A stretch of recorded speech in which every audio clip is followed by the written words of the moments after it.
ఎక్కడో ఉన్నవాన్ని ఆశీర్వాదాలు దీవెనలు కోరుకుంటూ దేవుని మందిరానికి వచ్చి వెళ్ళేది కాదు క్రైస్తవ జీవితం. మీరు దేని కొరకు మందిరానికి వస్తున్నారండి అంటే ఎక్కువ మంది ఏం చెప్పారో తెలుసా?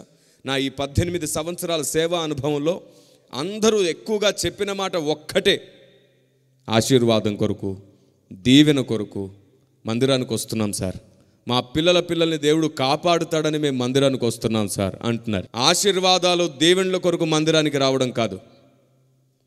ఆశీర్వాదాలు దీవెనల వెంట సంఘం పెరిగెత్తకూడదు.